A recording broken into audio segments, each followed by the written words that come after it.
ShelbyKay here, and welcome back to my channel, or hello if you are new, and welcome back to another day of YouTober. Today's video is going to be a more heavy one, I guess, and that today I'm going to be talking about my mental health journey. This is a video I've been wanting to do for a long time because I know there are so many people out there who also deal with things like depression and anxiety, and I think it's really important to share our stories if we are comfortable, if nothing else, to show people that they are not alone in their struggles and that there are people out there who are going through the same, if not similar, things to them, and that it is totally okay, it is totally normal, and they don't have to feel ashamed about it, and to know that they can get the help that they need. And so today I just wanted to sit down and just talk about the kind of where my depression started, what kind of things I've dealt with throughout my life, and have a little chat about mental health. So I've got my coffee here and we're just gonna settle right in. This might be a longer video, so make sure to get yourself a warm beverage, and let's go ahead and just jump right in. So I haven't had depression my entire life. It's something that developed more as I've gotten older, but I definitely have had at least some minor forms of anxiety for as long as I can remember. I remember in elementary school, I had a lot of social anxiety. I had a very hard time making friends. I was extremely shy, would feel very anxious or uncomfortable if I were in situations where I didn't know anybody, or situations where I had to talk in front of a lot of people. I really just kind of clung to my close friends.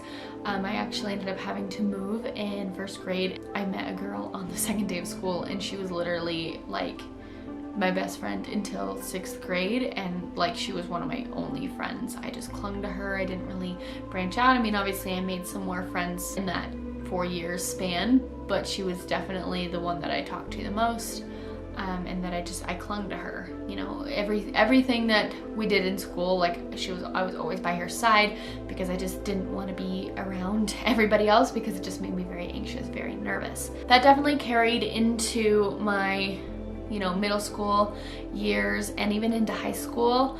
7th grade was very hard for me. I went to the same school as my best friend from elementary school, and I still clung to her because it was an even bigger school, and we were actually in a middle school and a high school at the time, and so there were a lot of high schoolers walking around, and that made me extremely nervous.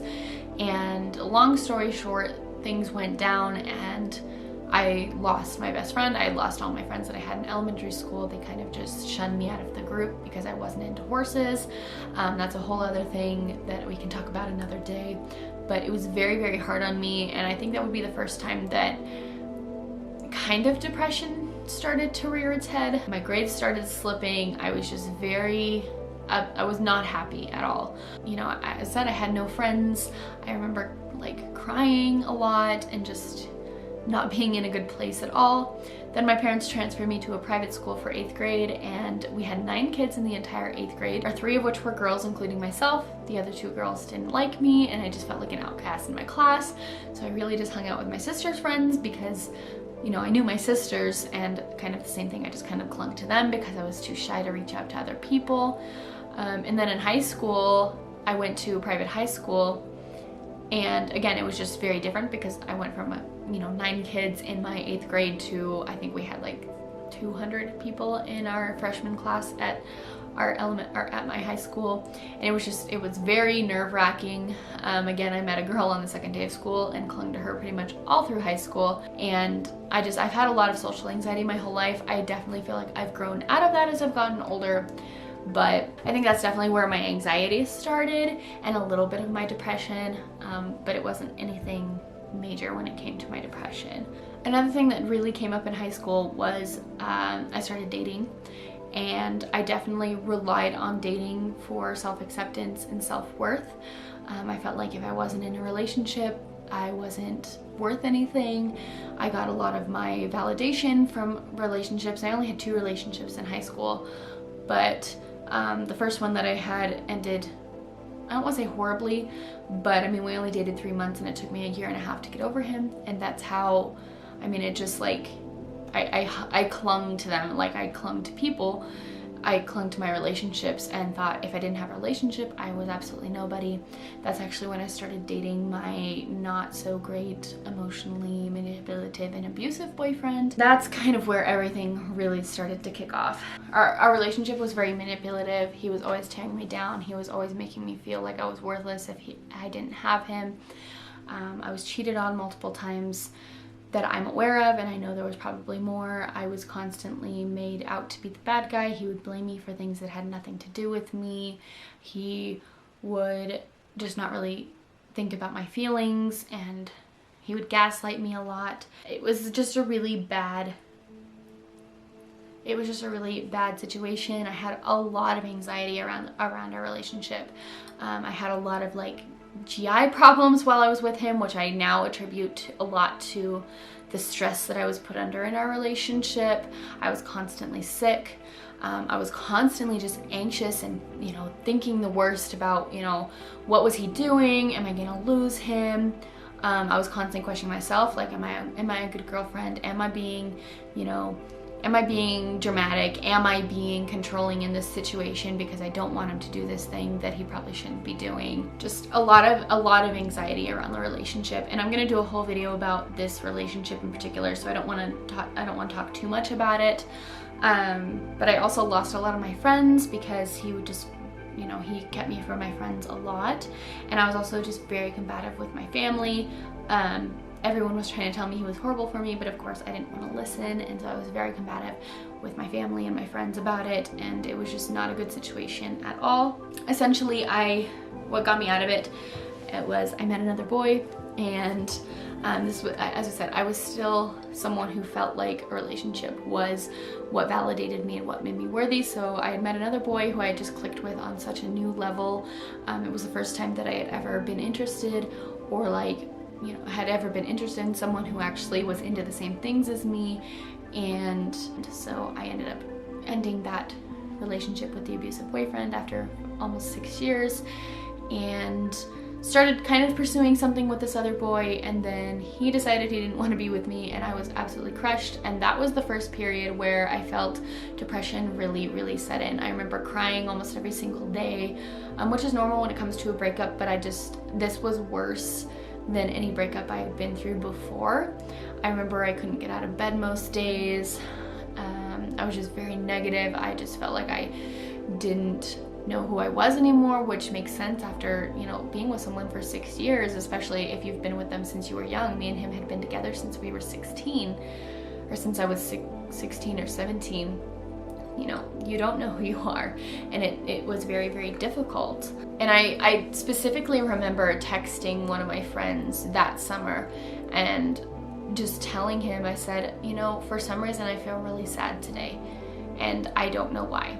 And that was the first memory that I have of actually like feeling depression. At that time, I didn't call it depression because I was in a state where I didn't really believe mental health exists. I thought depression was just a pity party and people were just saying they were sad and not doing anything about it. I didn't realize that it was an actual real thing. But I definitely was experiencing it at that time. Not as major as I have, you know, more recently, but I definitely was still feeling it. And of course I still had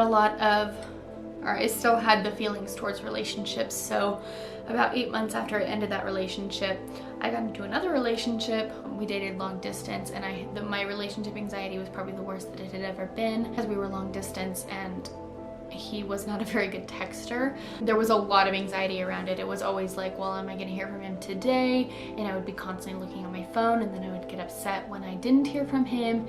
But I was too nervous to reach out to him because I knew he was busy and I didn't want to be a bother. And, you know, I couldn't talk to him about what I wanted because communication has always been difficult for me ever since that long-term relationship, because in that relationship I couldn't talk about things. I couldn't bring things up without it turning into a huge fight and him screaming at me and telling me I was a horrible person. So I still had a lot of issues dealing with that, and that's something that I've still struggled with. I'm finally learning to break those habits, but I couldn't talk to him. I couldn't tell him how I felt. I couldn't tell him that I needed more communication and I needed to know that things were okay between us. It just became this big thing because I just went through this period of you know, not feeling like I was important, not feeling like I was being loved the way that I felt like I wanted to be loved, and that was, and essentially it ended in our relationship ending. And then of course I got into another relationship shortly after that, where my relationship anxiety was so bad that I actually ended up driving him away, I think. I think that was kind of, I mean, there was a lot of other things going on in his life and in mine, but I know that my anxiety was not helping because I was so clingy. And that summer when we broke up was the worst period of depression that I had ever experienced at that time. I didn't know who he was. I was so depressed. It was a lot within a couple months span. So that boyfriend broke up with me. I moved out of my parents' house. My dog died, and then my sister, who had been like my best friend up to that point, had moved away, all within a span of like 3 months, I think, or something like that. And so it was a lot all at once. I didn't even know what to do. I remember coming home from work every single day and just sleeping because I didn't know what else to do. I didn't know how to deal with my emotions. I was going out every weekend and getting horribly drunk.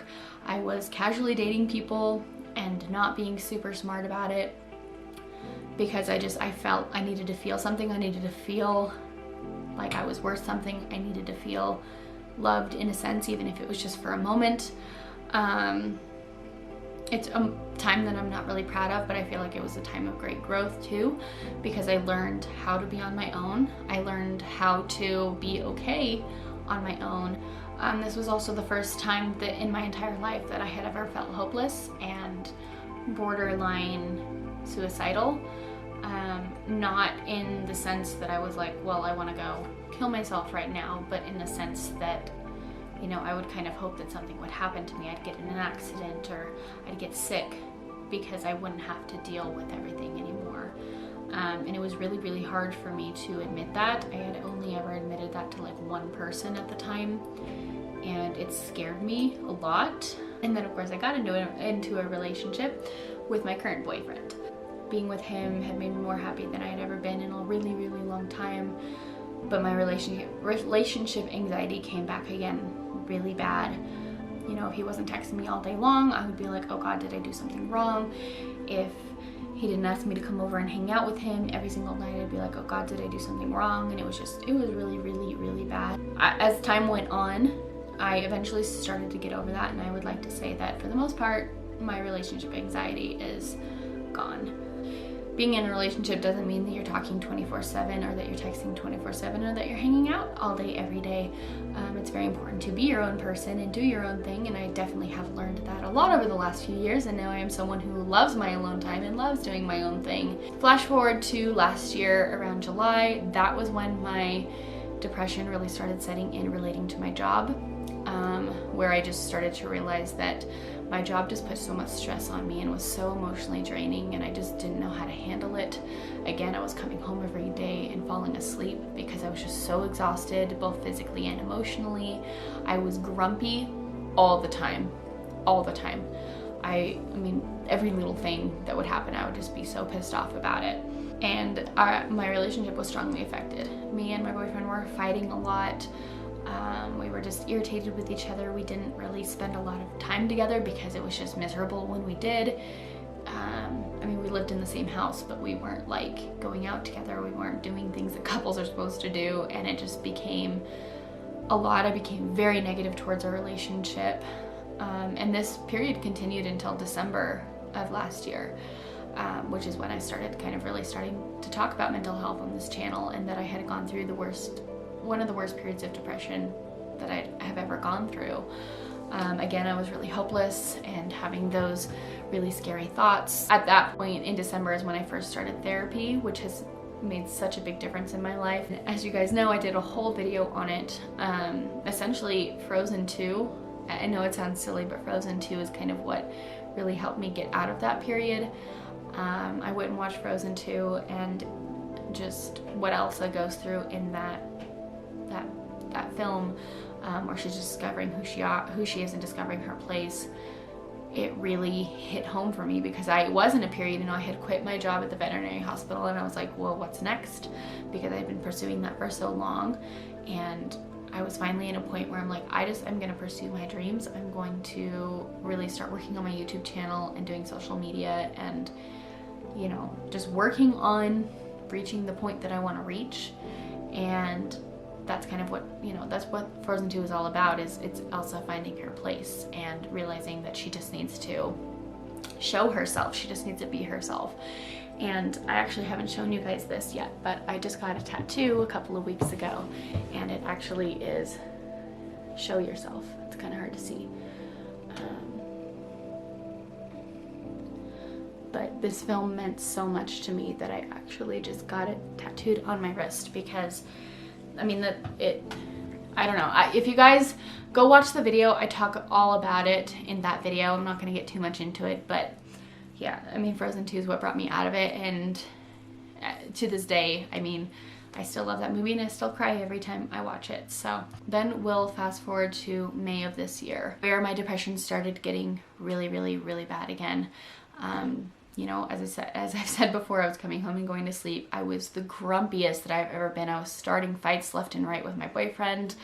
I would get mad at every little thing. I was just so unhappy. I was so negative. I just remember talking to my friends all the time and just telling them how my life sucked and how unhappy I was. And it was a really bad time. And as you guys know, it did lead to me and my boyfriend taking a break and me moving out.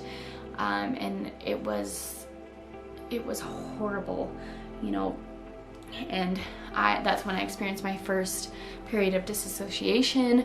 If you guys don't know what that is, essentially it usually comes from some form of PTSD or traumatic event, which I don't recall having, but it just kind of hit me. Essentially, it is like a weird mental block, I guess, where you feel disconnected with your body, you feel disconnected from your emotions. I felt literally absolutely nothing.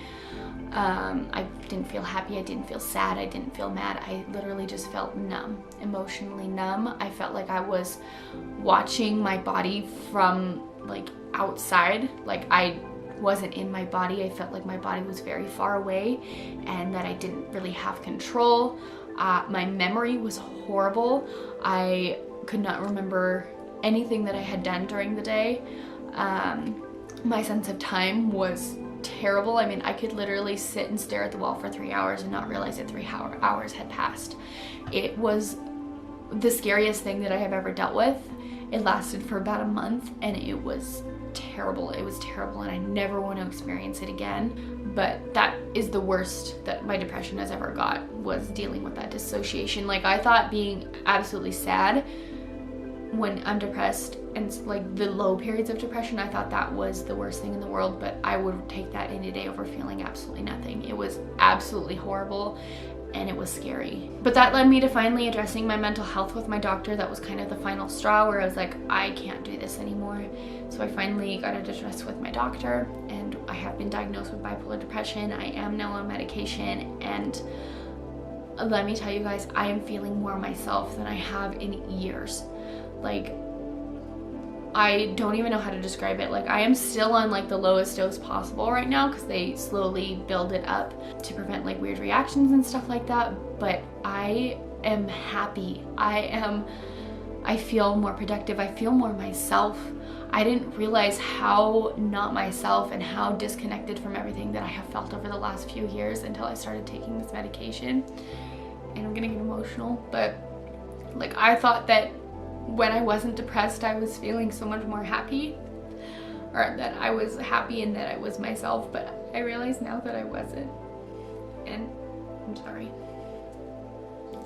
And I haven't been my full self in a long time, and I'm feeling more myself than I ever have. I'm in the happiest place. I feel like I'm in the healthiest place mentally that I've ever been in my entire life. I'm sorry. These are happy tears, don't worry guys, but I'm so thankful that I'm finally getting the help that I need, and that I'm finally me again. And I know that, you know, mental health is always going to be a struggle in my life, but I hope that I'm finally on the road to at least being in control, and at least having a system for when I am feeling bad that I can go to, and that I won't go through periods of like 6 months where I'm not okay.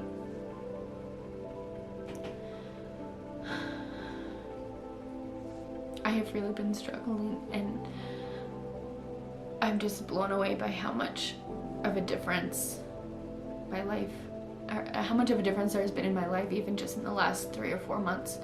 That's kind of the end of my story right now. I'm so excited to finally do what I want to do and not be held back by my depression and my mental health issues. And I don't know what else to say, but I'm happy. And I am on the road to becoming the best version of myself that I know I can be, and the person that I, you know, and living the life that I want to live, because I just haven't been able to achieve that with, you know, being so depressed all the time. So that is all I have for you guys today. I'm sorry if this got a little heavy, but I just really wanted to sit down and share this with you guys. I'm sorry for getting emotional, but this is reality and this is my life. And so yeah, I really appreciate you guys. I hope you guys at least got something out of this, even if it means that, you know, you're not alone in, you know, your struggles. If you guys ever need even just someone to talk to, always feel free to reach out to me, either here on YouTube or on my Instagram. My DMs are always open, so if you guys ever need to talk, then just reach out. I will be here. Be sure to follow my Instagram, which will be linked down below, as well as my TikTok if you would like. If you guys are not already subscribed, please be sure to hit that subscribe button, because I am uploading every single day in October, and there will be lots more mental health content to come if this is something that you guys enjoy. I appreciate you guys so much, and I will see you all in tomorrow's video. Bye guys.